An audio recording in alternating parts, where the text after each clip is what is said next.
Well, good morning, Michelle. Good morning, Stephen. 10 days in as a Prime Minister, seemingly ahead in the opinion polls, being applauded on trams, could Malcolm Turnbull have hoped for a better start? I don't think he could have. He has been very much welcomed, I think.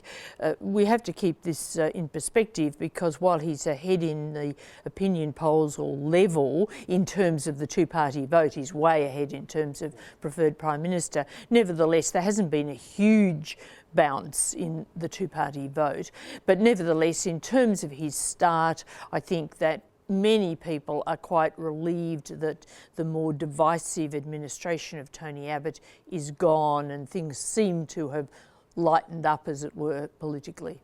A few comments have been made that he goes on a bit. From some interviews I've heard, it's more than a bit. I microwaved a meal the other night and he was still on the same answer when it was cooked. So will it wear off on the electorate? Inevitably honeymoons end, and so it will become more difficult for Malcolm Turnbull. Nevertheless, it's better to have a good start. Tony Abbott, I think, didn't have much of a honeymoon, and of course things got worse and worse.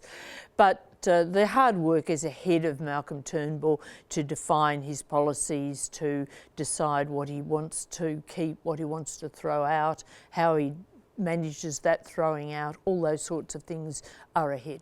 Well, can I dig into that a little bit? The domestic violence initiative this week, which was prepared under Tony Abbott, it should be said, has been an important platform for Malcolm Turnbull, but we actually know little about his own future directions. He didn't have to fight an election, so he didn't have to have a manifesto in that sense. What do you think some of his signature initiatives might be?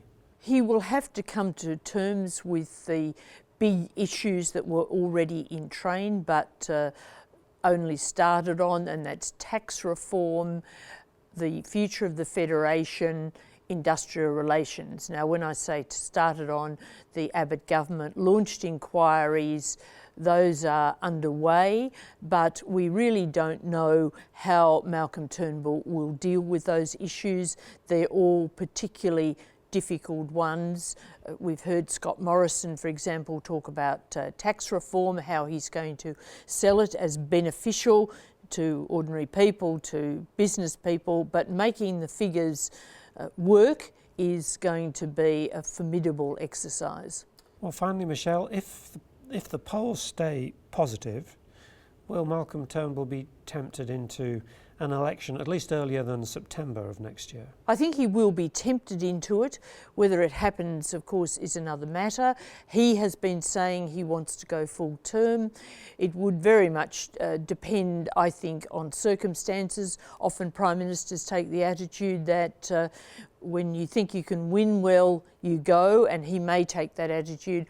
On the other hand, it may be that he needs more time to bed down initiatives and to sell reform proposals that he wants to take to the people. Well, life sure is full of surprises these days. Thank you for your time, Michelle. Thanks, Stephen.